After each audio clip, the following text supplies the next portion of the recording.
Oke, sekarang kita lihat. Saya agak cepat mengingat waktu masih panjang ya. Mode, nanti kita lihat sampai sejauh mana kita bisa ngomong mode berpikir. Mode pertama adalah mode berpikir logis yang namanya deduksi. Dari umum ke khusus. Berarti apa? Deduksi ini sangat tergantung pada premis mayor yang sifatnya umum. Kuncinya. Jadi kalau kalian ingin menguji orang yang benar deduksi, perhatikan premis mayornya. Apakah premis mayornya pas atau tidak. Begitu premis mayornya meleset, kemungkinan besar kesimpulannya meleset. Itu premis mayor. Jenisnya ada 4. Ada modus ponens, ada modus tollens, ada disjunctive syllogism, ada hypothetic syllogism. Istilahnya luar biasa keren, tapi nanti kita lihat kamu pemahamannya sebenarnya sederhana. Modus ponens itu ini deduksi. Jika A maka B, karena A maka berarti B. Seolah-olah rumit, tapi sebenarnya gampang kalau ngerti contohnya. Gini, diloncati dulu yang ketiga langsung ke contoh. Jika saya seorang bapak, maka saya adalah laki-laki. Saya bapak, maka saya laki-laki. A itu kan, A ini kan bapak, yang B ini laki-laki. Yang A itu namanya antecedent, yang B namanya konsekuen. Konsekuennya itu laki-laki, antecedennya bapak. Modus ponens itu maksudnya apa? Antecedennya harus diafirmasi, disetujui, tidak boleh diingkari. Karena kalau antecedennya diingkari, kesimpulannya keliru. Ini yang diafirmasi namanya, maka saya sebut valid. Jika seseorang itu bapak, maka dia laki-laki.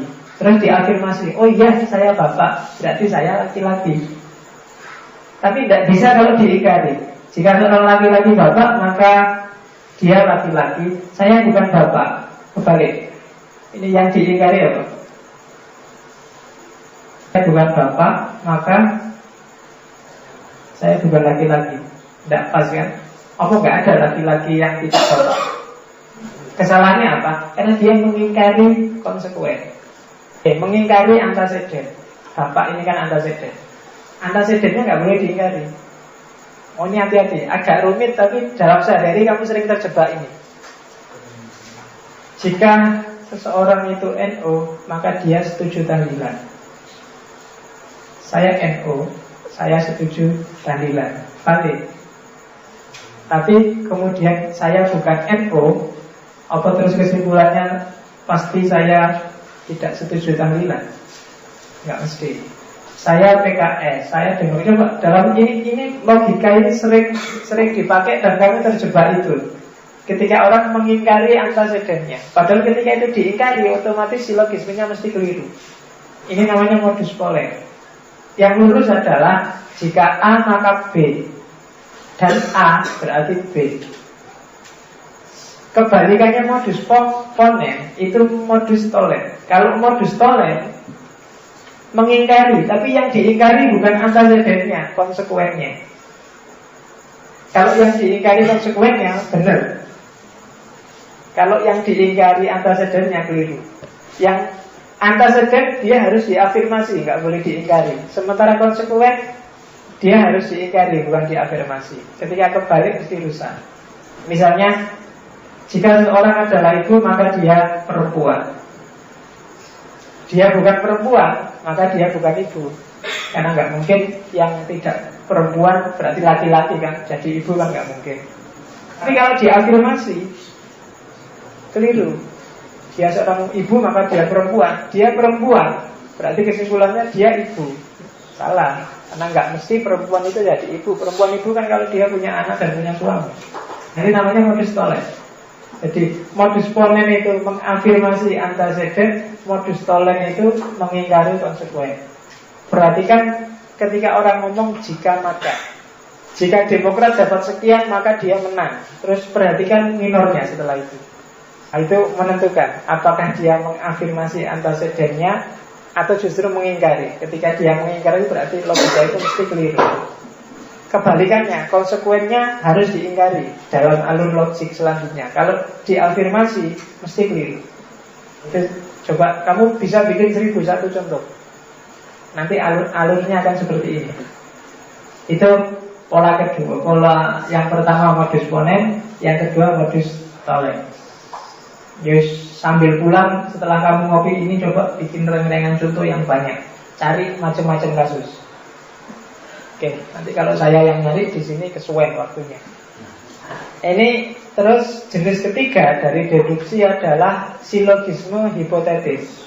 Ini sama, jika maka tapi alurnya linier. Jika A maka B, jika B maka C. Berarti kesimpulannya jika A maka C. Jika kamu belajar yang rajin maka kamu akan lulus. Jika kamu lulus maka kamu akan senang. Dengan demikian jika kamu rajin maka kamu akan senang. Jika kamu punya pacar maka kamu akan tenang. Jika kamu tenang maka studimu lancar. Dengan demikian punya pacar berarti studimu lancar.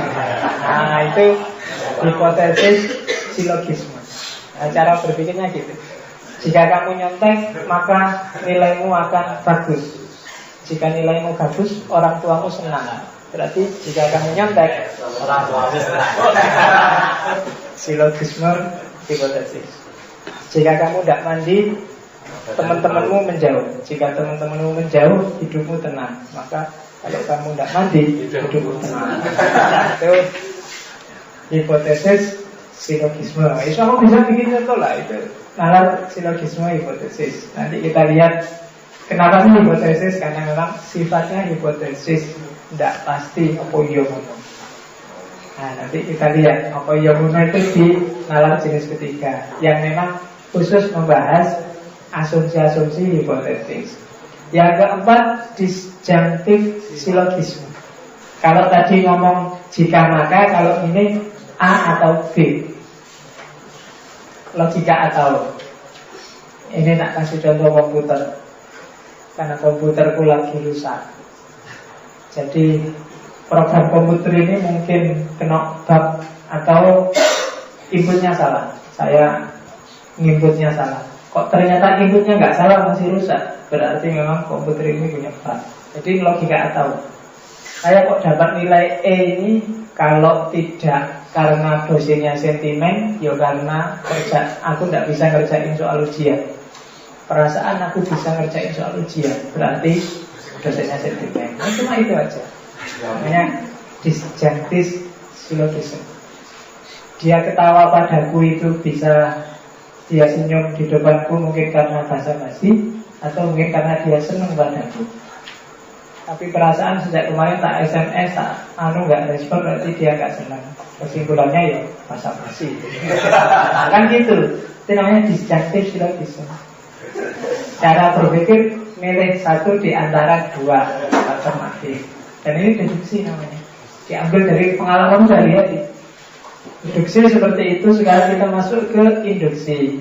Kalau induksi sederhana. Induksi itu kamu sudah ngerti lah. Dari pengetahuan khusus dikumpulkan jadi satu, jadilah pengetahuan umum. Itu namanya induksi. Serta ngaji, tak lihat yang sana ngantuk, yang tengah ngantuk, yang sini juga ngantuk, maka berarti sekarang semuanya ngantuk. Nah itu induksi. Pengetahuan bahwa ngaji filsafat itu bikin ngantuk, itu pengetahuan sifatnya induksi. Dari pengetahuan yang spesifik jadi satu. Sederhananya begitu. Dan orang itu biasanya kayak gini. Kalau orang Jawa menyebutnya ilmu titen. Jadi ilmu titen itu ya titennya aja. Kalau fenomenanya yang pertama gitu, kedua gitu, ketiga gitu. Oke. Duduk, jangan duduk di depan pintu waktu maghrib. Karena begitu kamu duduk di sana susah dapat jodoh. Orang Jawa kan itu. Itu mungkin sejenis ilmu titen. Sifatnya induktif. Dulu ada yang duduk di situ nggak dapat jodoh. Ada lagi yang duduk nggak dapat jodoh lagi. Ada lagi yang duduk, wah terus disimpulkan, pokoknya jangan duduk di situ deh. Nanti susah kan gitu. Makanya David Hume itu kemarin yang saya bilang, yang empirisisme itu kan dia sangat anti dengan induksi karena apa itu begitu. Kamu lihat ada burung lewat, besoknya kamu nilainya bagus. mau ujian burung lewat nilainya bagus, kalau nggak ada burung nilainya jelek. Lama-lama kamu simpulkan ada korelasi antara lewatnya burung sama nilainya bagus. Terus lama-lama, oh ya, kan gitu. Kalau contohnya David Hume itu migrasi burung. Migrasi burung itu kan di Eropa kalau musim dingin itu burung-burung itu pada bermigrasi jadi lewat. Kebetulan musimnya musim dingin. Musim dingin itu orang cenderung di rumah, jadi terus banyak wanita hamil. Nah, sehingga terus menemukan begitu banyak burung lewat, mesti nanti banyak wanita hamil. Jadi seolah-olah sebabnya wanita hamil itu burung yang lewat. Padahal mungkin bukan burung yang sana, tapi burung yang lain. Oke, nah itu pengetahuan yang sifatnya induksi. Jadi, tapi yo, kamu tidak bisa hidup sebenarnya kalau tidak pakai induksi. Gitu. Dalam banyak hal, kamu kan hidup itu berdasarkan induksi-induksi. Pengalaman yang kemarin kamu simpulkan untuk pengalaman hari ini. Pengalamannya orang kamu ambil untuk pengalaman induksi. Sudah. Dunia ilmiah kan juga induksi dari alam. Jadi kamu tidak bisa hidup kalau nggak induksi. Meskipun secara logika pertanggungjawabannya banyak orang menyebut lemah, tapi dia salah satu model berpikir. Dari fakta-fakta tiap hari terus kamu simpulkan. Kamu naik bis, hari ini mabuk, besok naik bis lagi mabuk, besok lagi mabuk. Maka kamu akan menyimpulkan bis itu memang bikin mabuk. Kan gitu. Meskipun mungkin kapan-kapan kamu naik bis nggak mabuk, tapi kan sampai hari ini kamu simpulkan dia bikin mabuk. Itu cara berpikir induktif. Makanya hati-hati kalau jangan-jangan para ulama nanti berfatwa bahwa naik bis itu haram. Ya kan? Karena setiap yang memabukkan itu haram. Jangan-jangan itu. Padahal kalau di Jawa kamu makan gandum itu juga bikin mabuk. Ya kan? Jangan-jangan kamu simpulkan semua yang banyaknya bikin mabuk, sedikitnya juga bikin mabuk. Mabuk cinta berarti pacaran itu haram. Kenapa? Karena bikin mabuk. Bukan urusan pacarannya. Dan setiap yang memabukkan itu haram. Oke, mode ketiga namanya abduksi. Kalau abduksi, kalau Aristoteles menyebutnya apa? Oke, ini yang khas, orang sering bahas. Kamu ngertinya mesti induksi sama deduksi. Abduksi itu untuk membahas fakta yang hipotesis tadi. Jadi silogisme tapi hasilnya bukan kepastian. Kadang-kadang permis mayornya yang tidak pasti, atau kadang-kadang karena permis minornya yang tidak pasti. Kesimpulannya juga jadi tidak pasti. Misalnya setiap kiai itu pakai jubah, bapakku pakai jubah, terus kamu simpulkan berarti bapakku juga kiai. Itu kan susah membantah, tapi iya ya, salahnya di mana? Nah, itu susah. Setiap yang rajin pasti nilainya bagus dan disayangi dosen. Saya rajin, maka nilaiku pasti bagus dan disayangi dosen. Nah, itu kan hipotesis banyak. Kadang-kadang enggak juga, kadang kamu rajin nilaimu jelek. Bisa. Cuma kesimpulan ini diambil kenapa? Ya karena yang paling mungkin itu. Jadi abduksi itu definisinya adalah reasoning for the best explanation. Kemungkinan yang paling mungkin terjadi yaitu kalau saya rajin dan disayangi dosen, kemungkinan paling bagus adalah kemungkinan yang paling mungkin, kemungkinan yang paling besar itu nilai itu akan bagus. Meskipun nggak mesti juga. Kalau bapakku pakai jubah, pakai serban di kampung tiap hari, penjelasan yang paling mungkin adalah dia itu dikiaikan oleh orang di kampung. Meskipun mungkin juga tidak, tapi best possibility yang paling mungkin kemungkinannya itu dia seorang kiai. Ya nalar ini namanya abduksi. Kok tiba-tiba rambutmu kamu gundul? Kamu rambutmu gundul, jangan-jangan kamu stres ya. Nah, saya ngomong stres ini kan nggak mesti, tapi secara nalar the best possibility, kemungkinan paling besar kok tiba-tiba kamu gundul, nggak ada angin, nggak ada hujan, itu ya karena kamu sedang stres. Ya mungkin ada alasan lain, tapi yang paling mungkin ya itu. Kamu kok tiba-tiba jadi perenung, tiba-tiba jadi pendiam, tiba-tiba kamu baru naksir cewek atau baru patah hati ya? Nah itu mungkin enggak, tapi kemungkinan paling mungkin ya, paling dekat ya. Jadi penjelasan itu makanya cara membacanya harus dengan pakai penjelasan terbaik, the best explanation. Orang yang pakai jubah itu kiai. Karena kemungkinan lain apa kira-kira pakai jubah itu? Kalau nggak kiai ya Pak Kaji kan mesti. Pak Kaji itu di kampung kan jadi kiai. Atau dukun enggak jubah, selangkotan. Atau susah ya, the best explanation itu. Termasuk kalau bapakku yang pakai, ya yang besar memang bapakku kiai. Kan gitu. Jadi yang paling dekat. Parameternya apa sih yang paling dekat itu? Kuncinya 4. Yang pertama predictability. Bisa diprediksi. Hari ini kayak gitu, besok juga pasti kayak gitu juga. Bukan fakta hari ini saja, tapi besok-besok fakta lain yang sama, kesimpulannya juga sama. Tidak cuma di sana saja kalau pakai jubah itu dianggap kiai, di tempat-tempat lain juga begitu. Itu namanya predictability. Kalau kalian bingung penjelasan terbaik apa, cari yang paling predictable, yang paling besok-besok juga mesti gitu loh. Yang kedua koherensi. Kalau koherensi itu semua fakta, semua fenomena isinya sama, argumennya sama, nalarnya sama, modelnya sama. Itu koheren namanya. Tidak berubah-berubah. Tidak berubah. Oh tergantung Pak. Kalau pakai jubahnya di masjid, dia bisa dianggap kiai. Tapi kalau pakai jubahnya di karnaval mungkin bukan kiai, itu cuma pengen pamer. Itu berarti tidak koheren. Tapi koheren itu kan dalam kondisi apapun ya, orang yang pakai jubah dan serius dalam hidup ya berarti dia kiai, itu koheren. The best explanation bagi mahasiswa yang apa ya, yang koheren, yang selalu begitu. Kamu yang hidupnya konsisten apa? Tidak punya uang adalah dia mesti bingung cari utangan. Nah, kamu tidak punya uang dan kamu datang ke teman kosmo, kira-kira gede relationnya apa? Kan mau utang kan? Nah itu berarti di mana-mana juga begitu, berarti koheren. Nggak ada yang punya cerita berbeda. Saya nggak punya utang, nggak punya uang dan datang ke teman kosku mau ngasih nasihat, kan ya mungkin apa yang ngasih nasihat, mungkin awak ide realisa koheren. Yang ketiga simplicity. Bisa sih dibulut-bulutkan, mungkin enggak kiai kalau orang pakai jubah itu, tapi enggak simpel. Yang paling simpel, yang paling jelas, cepat sekali dipahami itu ya kiai.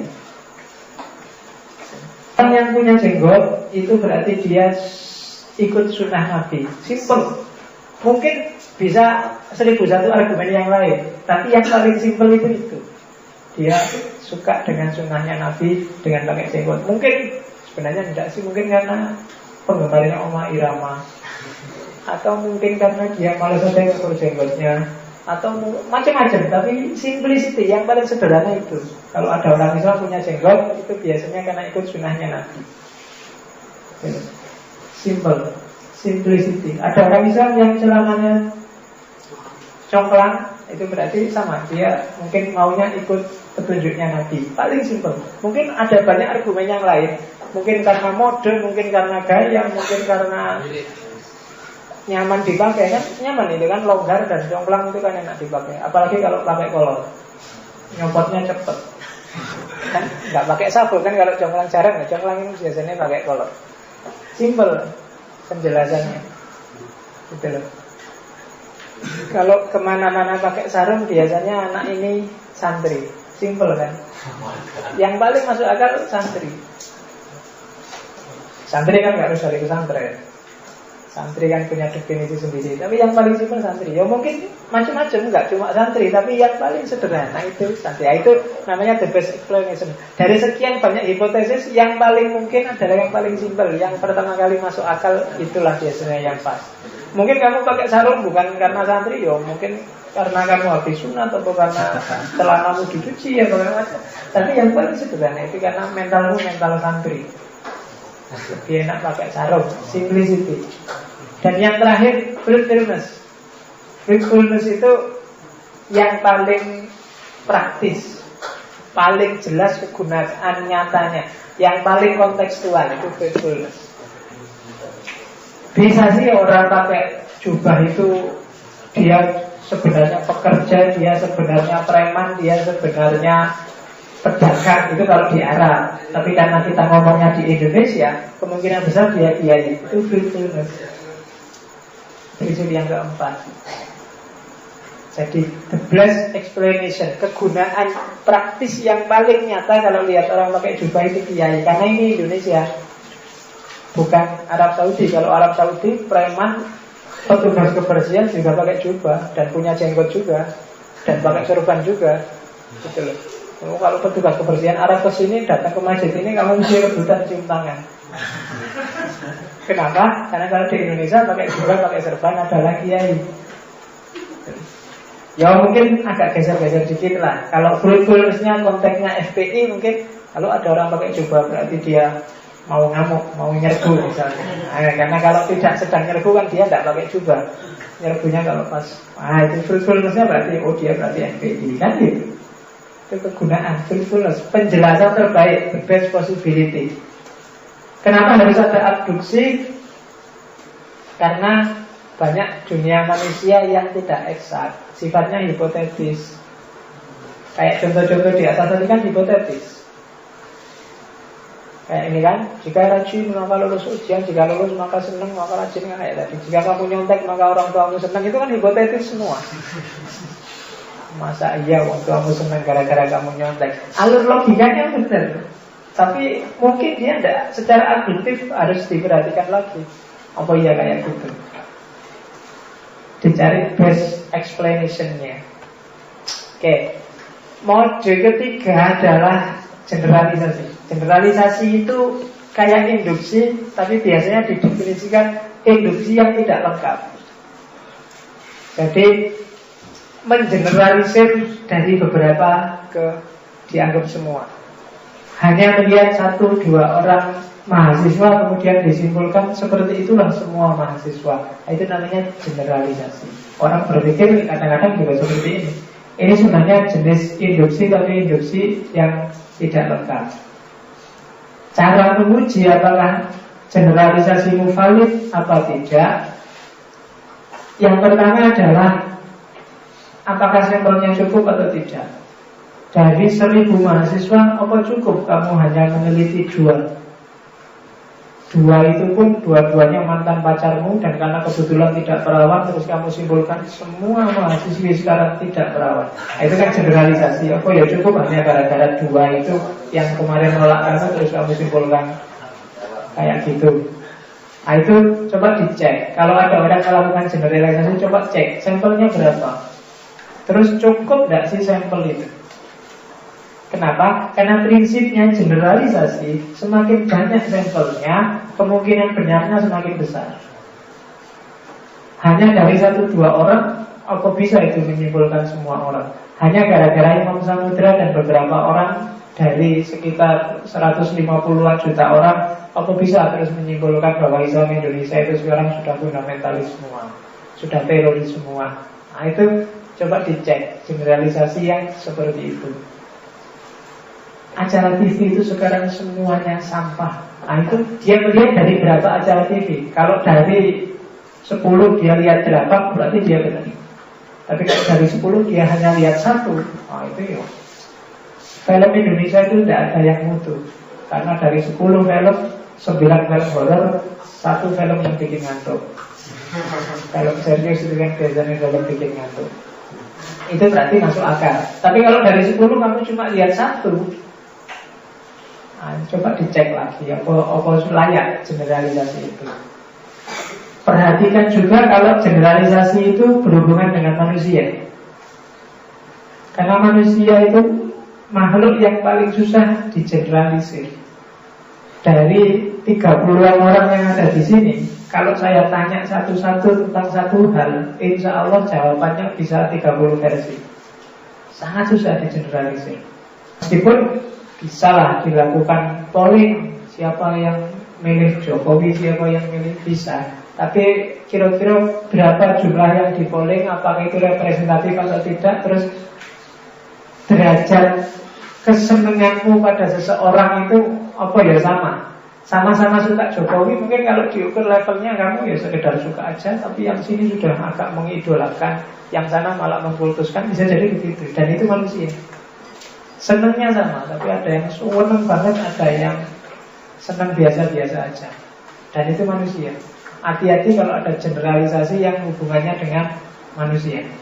Biasanya digunakan untuk manipulasi, biasanya untuk politik. Ini atas nama rakyat, ini atas nama umat. Itu coba hati-hati. 90% umat Islam di Indonesia itu setuju khilafah. Ayo kira-kira survei dari mana itu yang bisa bilang 90%?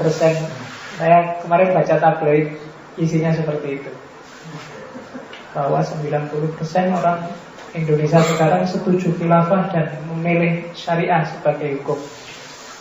Coba dicek, kira-kira cara menelitinya berapa orang yang ditanya, cara dia tanyanya gimana. Kalau kamu tiba-tiba ada orang tanya, Mas, setuju nggak dengan syariat Islam? Kamu mau bilang apa? Masa kamu bilang, enggak, saya tidak setuju. Setiap Islam pasti setuju dengan syariat Islam. Tapi apa sih syariat itu? Seperti apa pemahaman tentang syariat Islam itu orang bisa beda-beda. Kalau kamu nggak setuju kan jadi pekebo daerah. Masa Islam nggak setuju syariat Islam? Kamu setuju nggak kembali pada Quran hadis? Mesti ya setuju. Oh berarti kamu ketika kamu mau setuju terus apa otomatis kamu salafi atau wahabi? Kan nggak mesti. Itu boleh, hati-hati dengan boleh yang mengarah ke manusia. Yang kedua, general, kalau tadi kan tanya jumlah sampelnya. Yang kedua, coba cek ada nggak pengecualian. Dan pengecualian itu dihitung enggak? Semakin besar pengecualian, semakin rendah nilai generalisasi. Maka hati-hati dengan istilah semua orang, semuanya, setiap. Itu biasanya menipu. Kalau kalian mau bikin generalisasi, biar hati-hati jangan pakai kata semua atau setiap. Bilang aja misalnya, itu tak kasih contoh. Pada umumnya, sebagian besar, kebanyakan orang, itu lebih aman dibandingkan kamu ngomong semua. Sebagian besar anak muda setuju dengan seks bebas misalnya, itu bisa. Tapi jangan bilang semua. Enggak. Dunia manusia biasanya agak susah kamu ngomong semua atau setiap. Setiap mahasiswa ingin cepat lulus, itu aja nggak mesti. Meskipun secara logis mungkin iya, tapi dalam prakteknya ada aja yang mikirnya aneh-aneh. Ngapain sih cepat-cepat lulus? Wong ya setelah lulus nggak jelas mau apa. Loh kan ada yang nggak pengen cepat lulus. Maka hati-hati dengan klaim setiap semua. Generalisasi sering menjebak orang. Yang keempat, ini saya agak cepat biar sampai akhir minggu depan kita ngomong cara mikir yang salah. Ini cara mikir yang benar. Setelah generalisasi, kita masuk ke kausalitas. Sebab akibat itu juga cara berpikir yang tiap hari kita pakai. Hanya manusia yang ngerti sebab akibat. Banyak hewan, banyak binatang mungkin bisa mikir, tapi mikirnya model titeng, model biasanya. Tapi yang ngerti sebab akibat itu manusia. Binatang bisa dilatih mainin bola, tapi binatang nggak ngerti ini bolanya sendiri apa bolanya orang lain, apa ini hasil nyuri apa enggak. Yang ngerti kayak gini manusia, sebab akibat. Kalau di dunia Sofi itu dikasih contoh, kapan-kapan kita ada yang sudah baca novel Dunia Sofi. Kapan-kapan kalau kita off atau saya tidak bisa, tak kasih filmnya aja kan. Itu yang nulis orang Norwegia, sudah dibikin film juga sama orang Norwegia. Judulnya sama, Dunia Sofi, Sophie's World. Sayangnya terjemahnya bahasa Inggris. Nanti tak coba tak Indonesiain kalau ada waktu. Terus kita tonton bareng-bareng Dunia Sofi. Daripada kamu lihat saya tiap minggu kan suwe-suwe bosan. Aku lihat kamu juga suwe-suwe capek. Oke. Nah ya kan, yang di depan kan ya. Iya, coba yang mulus-mulus yang di depan. Aku ngomongin semangat. Oke. Kenapa? Ya karena saya normal, ada kausalitas. Kalau sebabnya seperti ini, akibatnya juga. Kalau sebabnya kayak sebab akibat. Sebab akibat itu bisa dari sebab ke akibat, bisa dari akibat ke sebab, kebalikannya bisa dari akibat ke akibat. Bisa. Dari sebab ke akibat ya jelas sebabnya apa, terus disimpulkan sekarang hujan. pasti motorku basah. Itu kan masuk akal. Itu sebab ke akibat. Ada yang kebalikannya, dari akibat ke sebab. Di situ tak contohin, aduh badanku kok panas ya. Terus kamu ke dokter, apa ya dok sebabnya kok badan saya bisa panas? Itu kan dari akibat ke sebab. Jadi tidak selalu mikir itu dari sebab ke akibat. Kadang-kadang juga kebalik, dari akibat ke sebab. Kemarin dia merenggut aja, sekarang kok senyum. Kenapa ya? Itu kan kenapa itu kan berarti mencari sebabnya. Kausalitas. Kausalitas itu nalar paling dasar dalam diri rasionalitas manusia. Orang biasanya mikir, orang biasanya tidak mau cuma berhenti di fakta. Kamu mesti nyari sebabnya apa ya? Kenapa bisa begitu? Atau apa konsekuensinya itu nanti jadi akibatnya apa? Kemarin rukun, koalisi, sekarang kok pecah? Kamu kan mesti nyari sebabnya apa ya? Atau kamu lihat pecahnya dulu. Ini pecah, besok mesti taburan ya. Nah, itu berarti kan dari sebab ke akibat. Sebabnya pecah, terus akhirnya taburan. Ada juga yang dari akibat ke akibat. Badanku kok panas ya. Terus kalau badanku panas gini, biasanya aku mesti tidur, mesti pingsan, mesti pusing. Nah itu kan badan panas ini kan disebabkan oleh sesuatu, tapi kamu tidak ngejar sebabnya, malah ngejar akibat selanjutnya.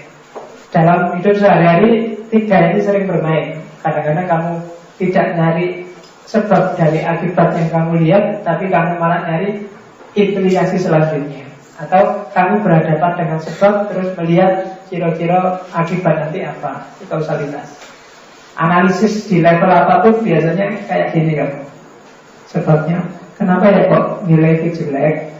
Itu terus kadang-kadang kamu nyari sebabnya ke belakang, tapi kadang-kadang kamu juga lihat akibat ke depan. Wah kalau nilai itu jelek gini, alamat ini. Besok ngulang lagi, besok.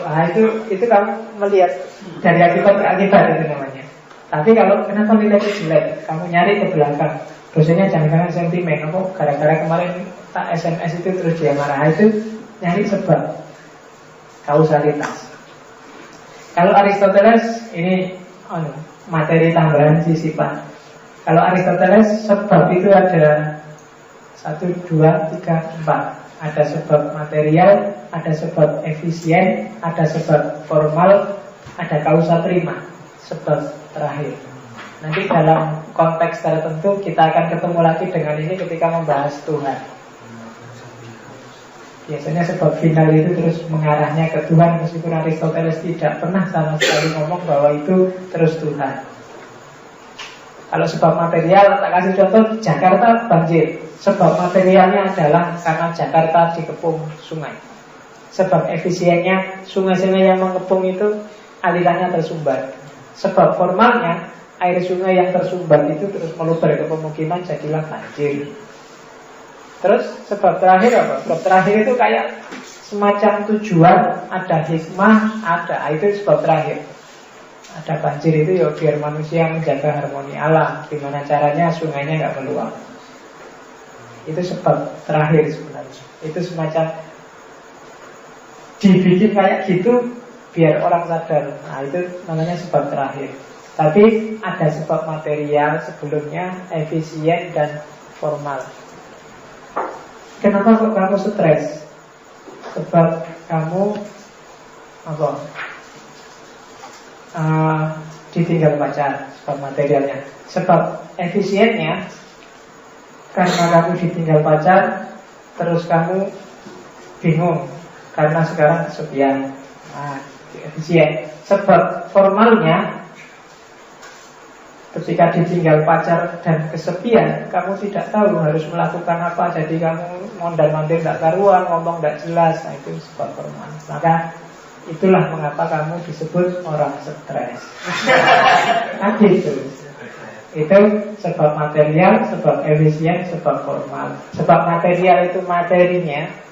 Berarti materinya, kenapa Jakarta banjir? Karena ada sungai.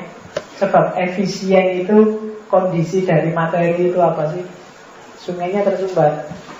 Sebab formal itu, terus apa hubungannya sungai tersumbat dengan banjir? Nah, itu kan terus ketika sungai tersumbat, airnya meluap terus masuk ke pemukiman, itu namanya sebab formal.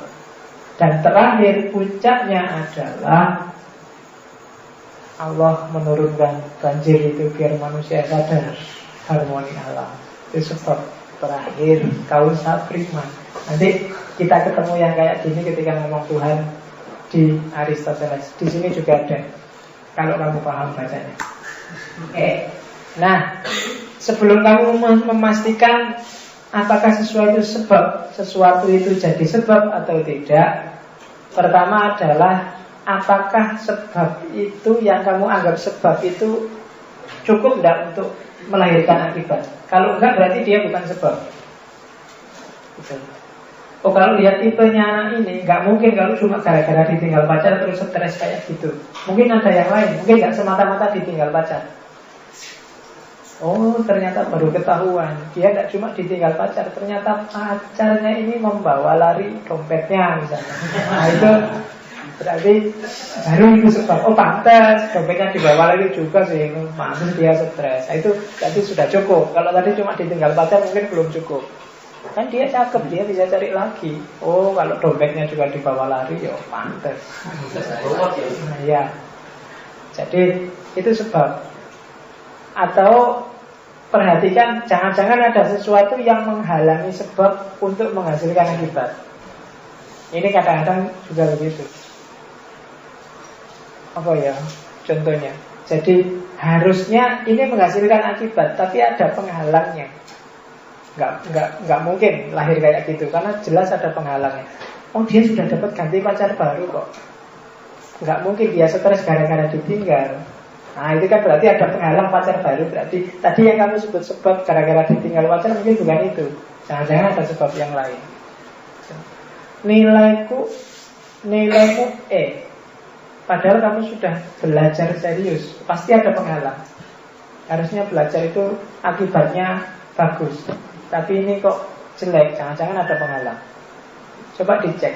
Yang kita sebut sebab itu dia bisa enggak, tampil secara utuh enggak? Tidak ada yang menghalangi enggak? Kalau ada yang menghalangi mungkin enggak. Bukan itu sebabnya. Dan itu.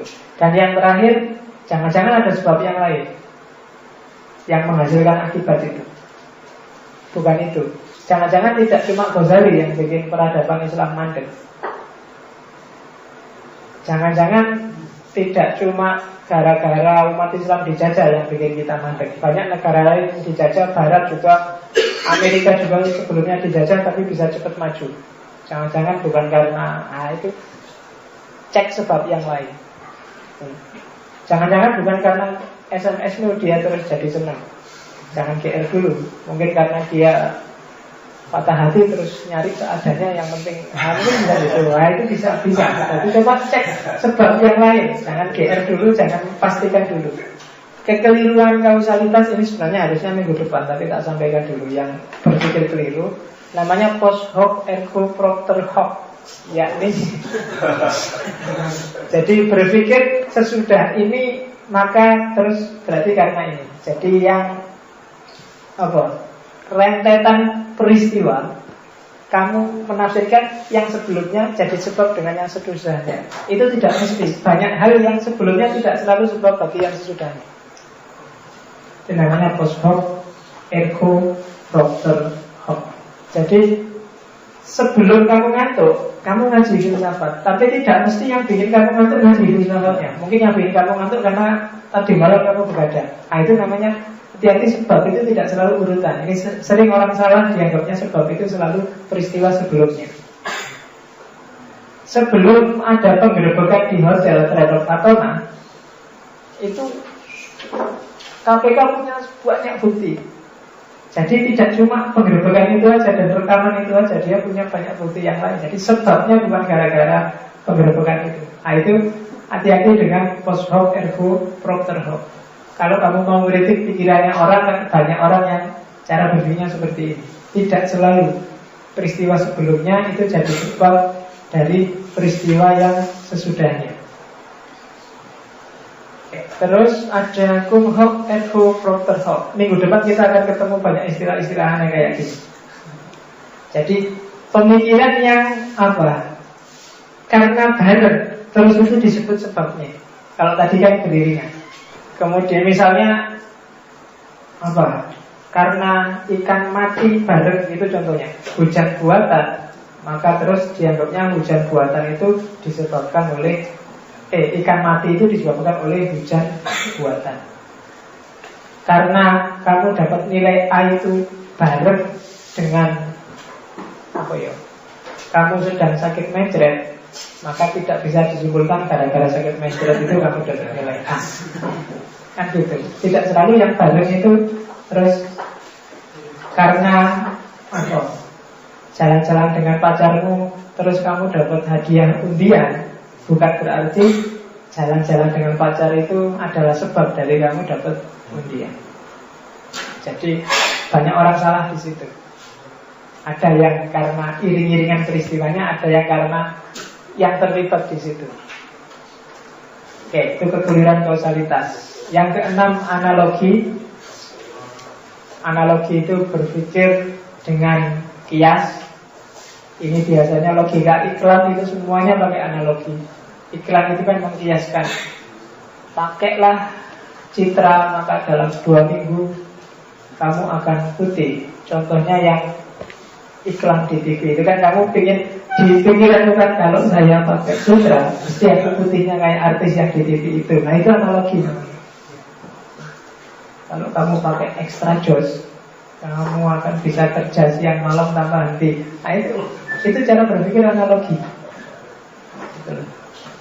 Jadi banyak analogi ini, selain sebab akibat sering kamu pakai. Pengalamannya orang, ya kan, kemudian pengetahuannya orang kamu bandingkan dengan pengalamanmu dan pengetahuanmu. Kalau saya cocok pakai Paramex, mungkin kamu juga cocok pakai Paramex. Nah itu analogi namanya. Cara berpikir yang mengkiaskan, mencari persamaannya dengan yang lain meskipun tidak sama persis. Analogi itu ada yang peristiwa pokoknya, ada yang sebabnya, ada yang dianalogikan. Peristiwa pokoknya itu saya yang pengen putih, sebabnya itu citranya, analoginya adalah artis yang pakai citra. Itu analogi. Kalau kamu ngaca, kemudian koyo adirai, itu namanya cara berpikir analogi. Rambutku sudah koyo sopo artis yang kamu seneng. Tapi bayangkan kan gitu, jenggotku sudah gini, omai ramai. Nah itu namanya cara berpikir analogis. Jadi ketika kamu melakukan sesuatu, memikirkan sesuatu, mengucapkan sesuatu, yang terbayang dengan sesuatu itu tapi yang lain, yang kamu kiaskan dengan sesuatu yang kamu lakukan. Itu analogi. Habis nonton film kebut-kebutan, terus besok kamu naik motor, bayanganmu kayak film tadi malam. Nah itu analogi. Dari kamu sebenarnya banyak bermain imajinasi dengan model analogi. Cara menilai analogi, coba cek kesamaan peristiwanya, sejenis benar apa enggak, ya kan? Loh, kalau artis memang kulitnya sudah putih, pakai citra ya tetap putih dan mulus. Nah kalau kami sudah gelap seperti itu, apa ya, terus pakai citra, pakai pemutih bisa putih dalam waktu 2 minggu. Coba dilihat jenisnya apa sama persis. Orang Arab pakai jenggot, pakai jubah, dia tinggi, besar, gagah, pas peristiwanya. Faktanya, fenomenanya sesuai. Tapi kamu yang kecil, kurus, kering, jenggotnya tak biar terus, apa ya sesuai. Kamu menganalogikan diri, ini gagah kayak orang Arab. Awakmu udah kecil, nggak bisa besar, nggak kok membayangkan gagah kayak orang Arab. Karena bisa. Terus aspek yang jadi dasar analogi, citranya, jenggotnya, itu kan dasar analoginya. Kamu merasa kayak orang Arab kan cuma gara-gara jenggot. Apa yang relevan? Hanya gara-gara jenggot kamu merasa kayak orang Arab. Nah itu, coba dicek. Apa yang pas hanya gara-gara lotion terus berhubungan dengan kulitmu bisa putih apa enggak? Warna kulit bisa berubah enggak selain lewat operasi plastik? Bisa. Kamu bisa sih kulitmu jadi putih, tapi pucat. Caranya gampang, gak usah keluar sebulan. Kayak kamar, jadi putih. Pucat tapi. Iya. Terus sifat analoginya jangan keliru. Tuh. Jenggot itu tidak ada hubungannya dengan Arab dan tidak Arab, mungkin hubungannya dengan sunnah dan tidak sunnah. Jadi kalau pikiran hubungannya sama Arab dan tidak Arab, ya keliru misalnya, kan gitu. Itu sifat analogi namanya. Harus pas. Itu dianalogikan apanya sih? Kan gitu. Saya kayak Adiran. Itu apanya dulu? Kalau badannya enggak, baunya mungkin ya. Nah itu harus jelas dulu analoginya apa gitu. Saya kayak artis, apanya dulu kan gitu. Saya dan Syahrukh itu sebenarnya mirip aja. Apanya? Sama-sama laki-laki. Nah itu kan sifat analoginya. Jadi jangan keburu kaget, jangan keburu marah, jangan keburu bingung kalau ada orang bilang-bilang saya kayak artis, saya kayak jagoan, saya kayak itu. Itu apanya dulu? Sifat analoginya harus jelas dulu. Kemudian kalau jelas samanya juga harus jelas bedanya apa terusan. Analogi itu kan nggak sama persis. Yang lain semuanya beda sih kecuali baunya. Nah itu unsur yang berbeda dan relevan. Yang terakhir, relevansinya harus jelas. Kalau enggak ya bisa kacau. Kalau relevansinya nggak pas berarti analogimu keliru, nggak relevan. Kamu ngambil analogi itu untuk apa sih? Oh untuk yang berhubungan kayak tadi loh. Naik bis itu kan memabukkan, tapi kan tidak relevan kalau ditarik hubungannya dengan minuman yang memabukkan. Karena ini hubungannya sama minuman. Bis itu nggak ada hubungannya. Maka tidak apa-apa kamu mabuk di bis itu tidak haram. Karena mabuk dan tidak mabuk yang dibahas dalam fikih itu hubungannya dengan makanan dan minuman. Kan itu relevansi namanya. Oke, itu analogi. Yang terakhir saya nggak perlu menjelaskan 3-4 pertemuan kita ngomong ini, yaitu berpikir dengan dasar otoritas. Otoritas itu berarti pengetahuan orang lain atau pengalaman orang lain yang kamu percayai.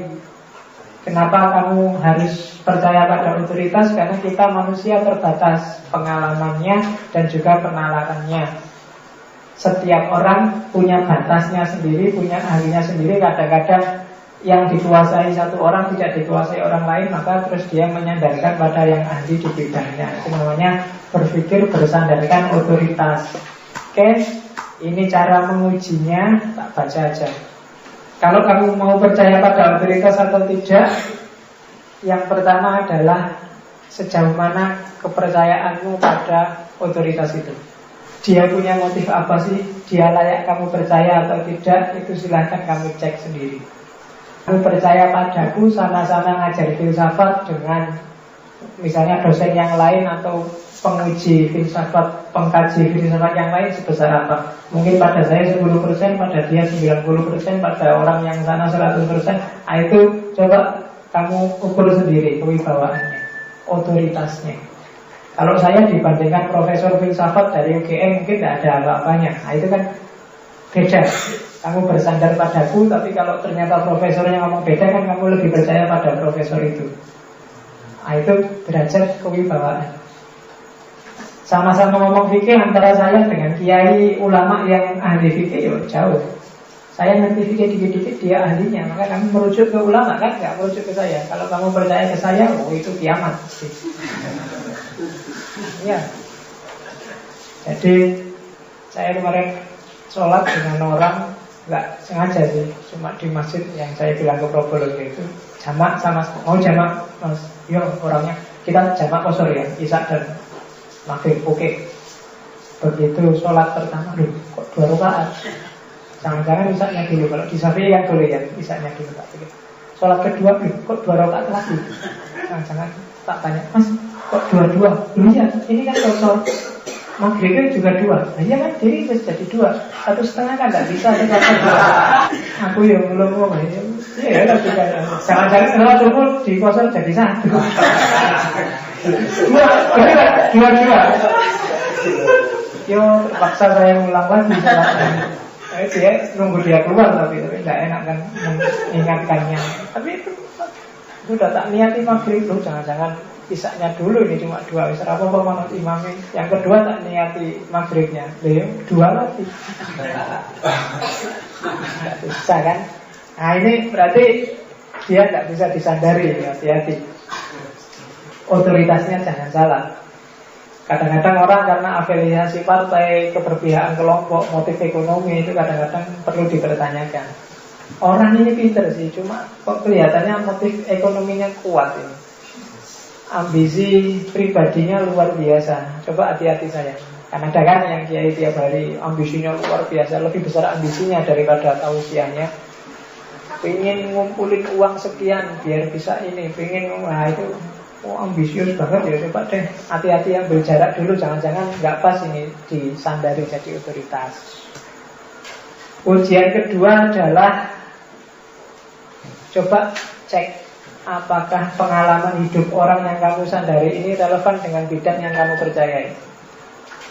Kamu percaya padaku dalam hal filsafat, iyalah masuk akal aku kuliah filsafat. Kalau fikih kan kamu nggak percaya, aku nggak pernah kuliah di syariah. Itu maksudnya menguji kedua. Kenapa ini harus ditanyakan? Karena jarang orang yang ngerti segalanya. Biasanya orang itu ahli di satu bidang, di bidang yang lain dia tidak berdaya. Maka cek dulu, kamu pas nggak percaya pada orang ini sesuai dengan pendidikannya, sesuai dengan keahliannya.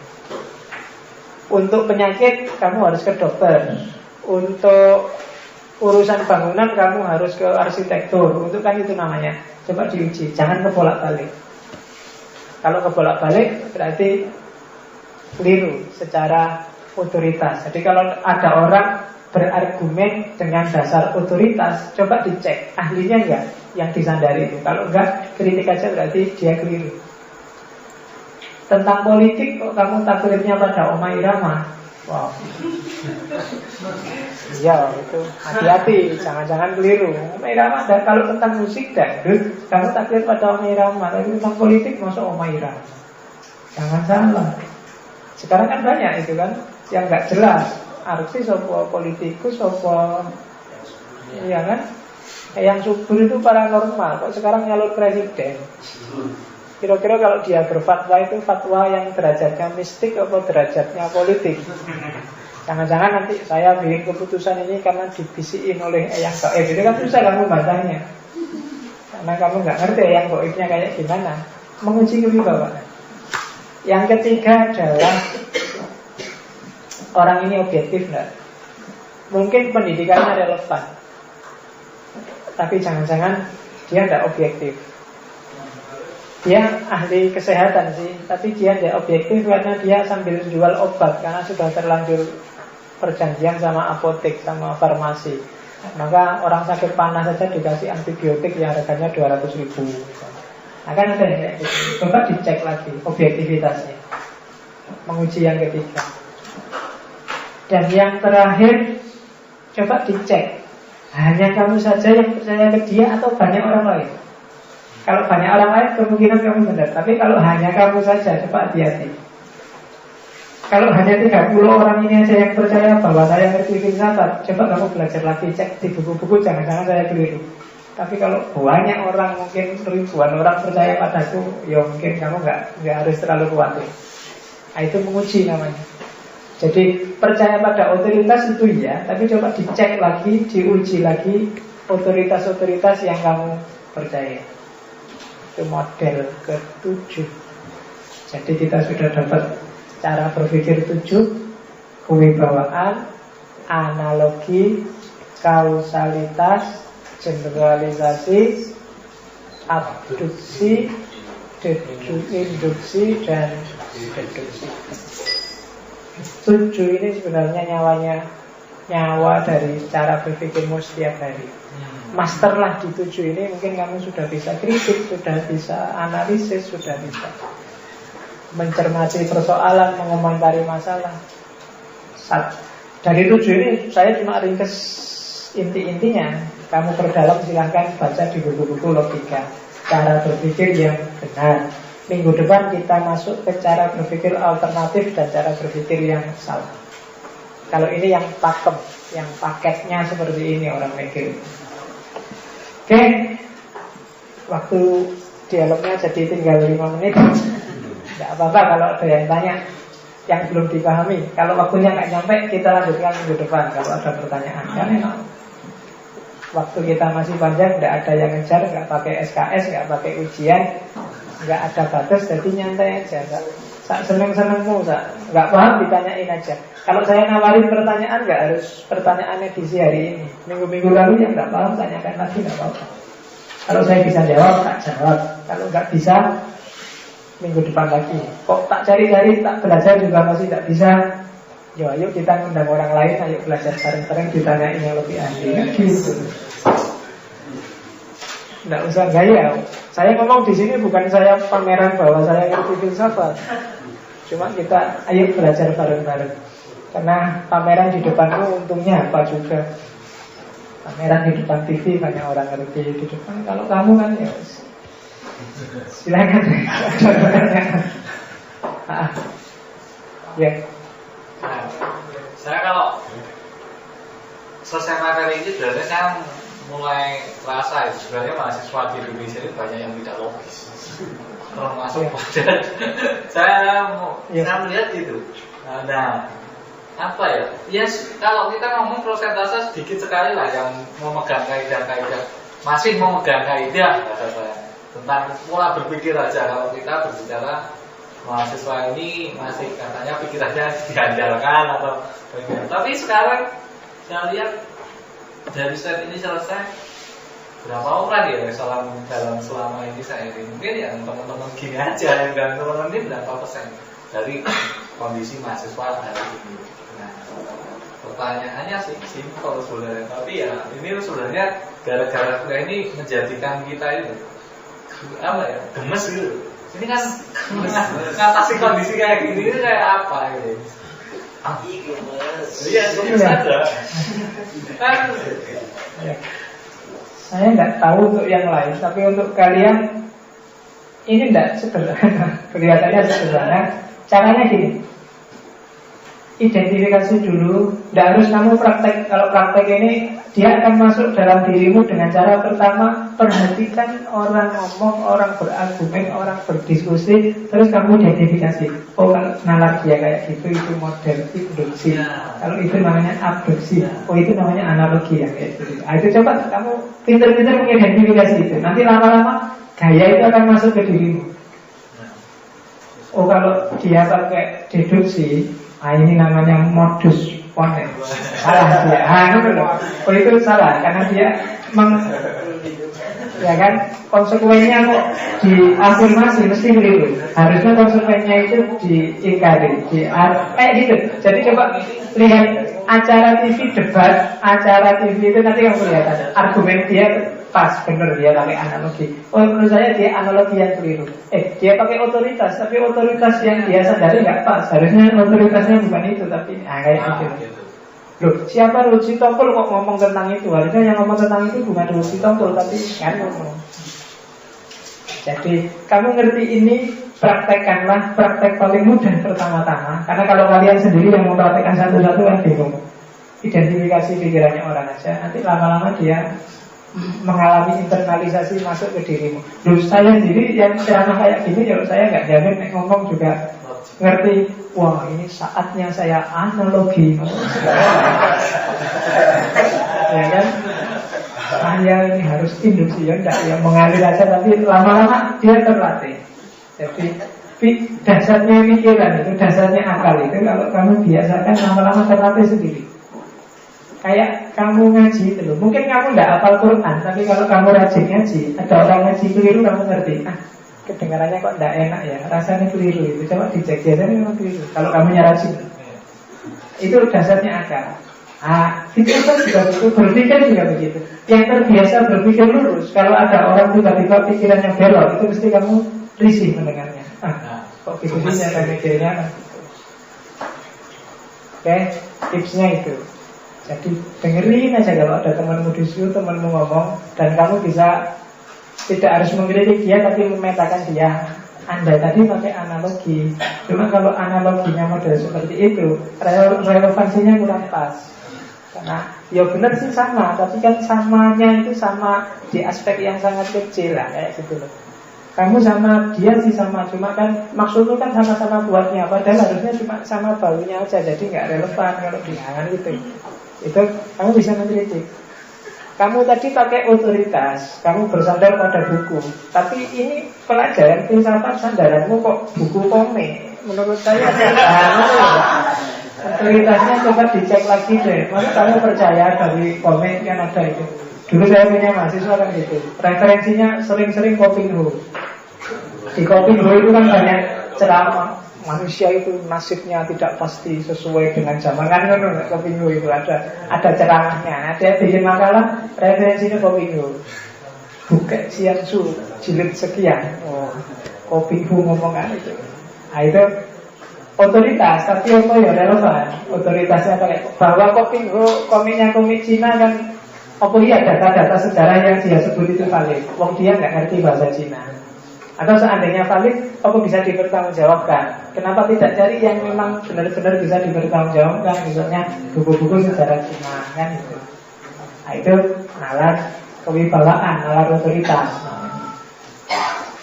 Oke, kalian akan lebih jelas kalau ketemu minggu depan dengan cara berpikir yang salah.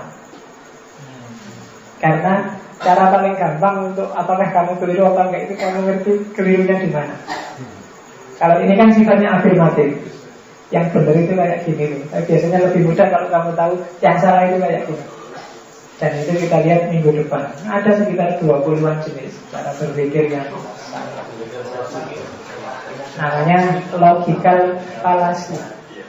Sambil kalau ada waktu besok kita tambah dengan nalar yang tidak jelas, tidak tuntut, tapi harus begitu. Namanya fuzzy logic dan berpikir lateral, berpikir yang harusnya ke sana, tapi sebenarnya yang benar itu bukan ke sana tapi ke sini. Itu namanya berpikir lateral. Dalam hidup kadang-kadang kamu harus pintar berpikir lateral, nyari jalan terobosan. Lurus sih lewat sana, tapi kalau lewat sana biasanya butuh nggak selesai-selesai. Terobos saja lewat sini sama-sama ketemu kesimpulan. Itu namanya berpikir lateral.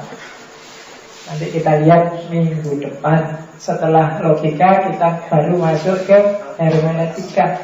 Logika itu ngomong yang pasti-pasti, yang terukur, yang tertib, teratur. Kalau hermeneutika ngomong yang serba relatif, serba manusia yang tidak bisa dipastikan. Caranya pakai hermeneutik. Selanjutnya kita bahas setelah selanjutnya. Oke ya. Masih ada? Iya. Tentang tadi asas-asas logika tadi kok saya masih merasa ada apa ya, janggal gitu ketika mencontohkan misalkan dalam identitas ya, harus mengakui adanya prinsip identitas. Ketika dicontohkan kalau saya Muhammadiyah misalkan seperti itu kan, berarti harus mengakui Muhammadiyah. Kalau saya tidak, berarti misalkan dianalogikan atau bisa dikatakan saya NU. Nah, kenapa tidak bisa ada jalan tengah seperti itu? Padahal ketika seperti itu nanti kan akan hubungannya identitas itu apakah dengan subjek ataukah objek? Misalnya seperti itu. Nah, kalau dengan subjek, ketika kita identitas itu berhubungan dengan subjek, sebagai pelogik ya, orang yang mencoba berpikir logik itu, kalau kita sudah masuk seperti itu, otomatis kita akan berpikir dengan alur yang seperti itu juga. Nah, akhirnya kita masuk, misalkan kalau saya masuk ke alur NU, berarti saya sudah masuk ke sini. Tapi kalau saya masuk ke Muhammadiyah, berarti saya pakai alurnya itu juga. Nggak bisa menemukan jalan tengah, mungkin sebagai jembatan lah kalau itu. Tapi kalau ini contohnya, contoh seperti benturan ya, mungkin yang dicontohkan kebanyakan seperti itu. Nah, mungkin kan tidak bisa menjadikan satu bagaimana merangkul semua mencari jalan tengah yang terbaik. Mungkin seperti itu. Oke, tak kasih contoh yang gampang aja ya. Contoh NU Muhammadiyah kok mesti tidak tuh, rotok sini. Ini apa? HP. HP adalah HP. Itu prinsip identitas. HP bukan mikrofon, itu prinsip kontradiksi. Ya kan? Tidak ada bukan HP dan sekaligus bukan mikrofon. Itu tidak ada. Bukan HP, bukan mikrofon, ya barang lain. Itu namanya prinsip excluded middle. Tidak ada antara-antara. Saya tidak marah, juga tidak senang, tidak sabar. Nah itu susah kan.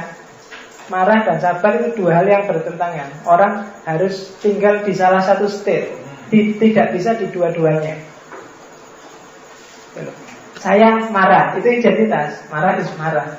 Tapi kontradiksinya, kalau saya marah berarti saya tidak sabar. Excluded middle berarti tidak mungkin saya sekaligus marah dan sekaligus sabar. Itu excluded middle. Contoh paling gampang itu. Jadi tidak mungkin saya di saat yang sama ada di dua state sekaligus.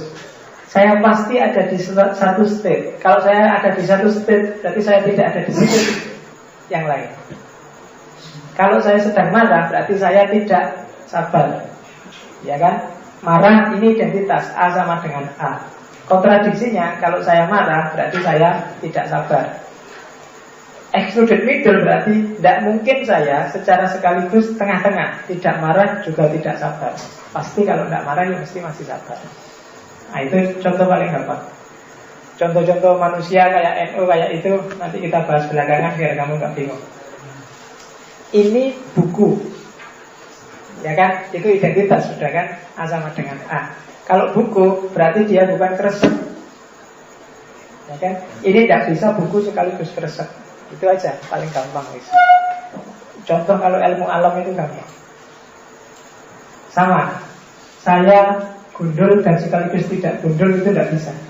Antara gundul atau gondrong, itu cuma itu. Saya gundul berarti kontradiksinya saya tidak botak. Saya tidak gondrong, berdoai gundul kalau botak. Nah, dan tiada jalan tengah. Tidak mungkin saya sekaligus gundul sekaligus gondrong. Ya kamu bisa ngayal pakai wig pak. Enggak, wig itu enggak gondrong, itu kan palsu. Tapi tidak mungkin. Itu namanya prinsip excluded middle. Tidak ada jalan tengah, tidak ada antara-antara. Kalau enggak A ya B. Sesuatu tidak bisa, dua hal yang bertentangan tidak mungkin ada di ruang dan waktu yang sama. Itu excluded middle namanya. Tiada jalan tengah. Bisa ditangkap? Ya, arahnya ke situ lah. Nanti yang manusia, yang NU Muhammadiyah, sebenarnya saya bisa menjelaskan. Cuma yang tak jelasnya kamu bingung lagi nanti. Intinya itu. Oke? Sudah ya. Masih orang. Terakhir ya mas. Yang lain disimpan buat minggu depan. Iya. Ini sebenarnya saya mau istri, tapi ini saya menarik sekali. Karena kan saya bermahasiswa. Iya. Saya menarik pelajaran ini jadi menurut pengalaman saya. Saya tadi tentang mengambil logika dengan induktif pembahasan tadi. Maaf ya kalau saya salah, soalnya sebagai mahasiswa. Iya. Kalau saya ngomong mungkin nggak jelas ya. Nggak apa-apa. Aja. Yang mahasiswa malah nggak jelas tentang. Tadi model ngambil logika induktif itu. Iya. Siapa yang salah sebenarnya? Apakah orang yang biasanya kan dari pertanian atau bisa dikatakan eksakta itu ya, atau mungkin orang yang PKN yang dikatakan tadi, orang tua dulu, siapa yang salah sebenarnya? Saya nggak tahu mungkin. Kebiasaan yang induktif tadi, coba dibuka lagi spesifik tersebut. Kebiasaan yang terjadi di masyarakat, misalnya petani, kebiasaan tersebut kan yang telah terjadi di masyarakat itu menjadi pengalaman bagi orang-orang yang bercocok tanam. Jadi pada bulan A biasanya kan terjadi, atau misalnya pada bulan tersebut ada udara yang tidak baik untuk kita bercocok tanam. Tapi ketika itu dipakai oleh orang-orang terdahulu atau orang pendidikan tradisional, tapi disalahkan oleh orang-orang modern. Eksakta, gitu ya. Saya ketawa itu lagi, saya ngomong aja. Nah itu disalahkan. Lalu siapa yang salah sebenarnya? Apakah orang-orang tradisional tersebut atau orang-orang yang merasa dirinya modern tersebut? Oke. Yang pertama kalau induksi itu sebenarnya kita ngalami tiap hari induksi itu. Cara berpikir dari ngalami A, ngalami B, ngalami C terus kita simpulkan. Nah, kayak orang Jawa. Kalau bulan-bulan ini waktunya nanam padi. Kan itu. Niteni cuaca. Dan itu terus dilanjutkan karena ilmu itu dari pengetahuan. Mungkin yang ngerti itu pertama tidak banyak orang, satu orang. terus dia mempraktekkan itu dan sukses, yang lain mempraktekkan itu sukses, terus dianggap ini, oh berarti memang harus kayak gini. Itu namanya pengetahuan induktif. Dari fakta-fakta parsial disimpulkan jadi teori umum bahwa kalau bulan-bulan gini saatnya menanam padi. Nah, cuma kemudian kelemahannya induksi adalah ketika muncul fakta yang berbeda, ketika muncul variabel yang berbeda, yang lama ini terus jadi dipertanyakan. Tidak ada yang salah. Om eksak yang menyalahkan itu karena dia lihat, loh, kok ini ada bulan-bulan gini tidak cocok untuk yang tadi katanya cocok, sekarang jadi nggak cocok nih, musimnya jadi berubah lagi nih. Itu kan berarti yang semula dianggap benar sekarang gugur sudah, jadi salah. Oleh karena itu orang terus sering menyebut pengetahuan induksi itu pengetahuan yang paling familiar dalam hidup sehari-hari, tapi juga sekaligus derajat validitasnya lemah. Kenapa disebut lemah? Karena dia bisa ganti kalau ada kondisi yang berubah. Tapi kita tiap hari pakai ini, karena kalau nggak pakai ini kita nggak bisa hidup. Kita nggak bisa berpedoman dengan, pokoknya saya nggak percaya dengan yang biasanya. Saya percaya semua hal harus diteliti sendiri, kan nggak mungkin. Kita harus berangkat dari niteni peristiwa A, niteni peristiwa B, niteni peristiwa C, kan selalu begitu gitu. Motor itu kalau biasanya nggak bunyi, tiba-tiba gerak itu biasanya terus kamu simpulkan businya mesti. Ya kan, di starter nggak bisa, akinya mesti. Mungkin bukan akinya, tapi kamu selalu akinya kenapa? Titen. Bisa jadi ini salah, ternyata setelah diteliti enggak. Oh ternyata bukan, berarti yang tadi kamu titeni ternyata keliru. Yang salah siapa? Tidak ada yang salah. Itu yang disebut keterbatasan pengetahuannya manusia. Kamu bilang setiap manusia mati, itu kan induksi. Kamu lihat orang zaman dulu mati, orang sekarang mati, berarti besok juga orang-orang akan mati. Ya kan? Ini kan nalar induksi namanya. Tapi secara eksak kamu tidak bisa sebenarnya memastikan orang besok mesti mati, wong kamu nggak ketemu sama orang besok. Apa iya besok ada orang mesti mati? Jangan-jangan ada pengecualian. Ada kan nabi yang kamu bilang nggak mati-mati sampai besok? Oh. Tapi kan ini tidak bisa dasar untuk memfalsifikasi bahwa setiap orang mesti mati. Kan itu. Jadi induksi kita gumuli tiap hari, valid, dianggap valid karena memang disitulah keterbatasan nalar manusia yang tidak bisa merangkum seluruh realitas. Oleh karena itu kadang-kadang selain induksi terus orang butuh yang lain, butuh deduksi. Induksi yang dianggap paten terus jadi deduksi. Yang model bahwa setiap manusia mesti mati, itu kan namanya deduksi sudah. Dia jadi teori, kemudian berdasarkan teori inilah orang hidup.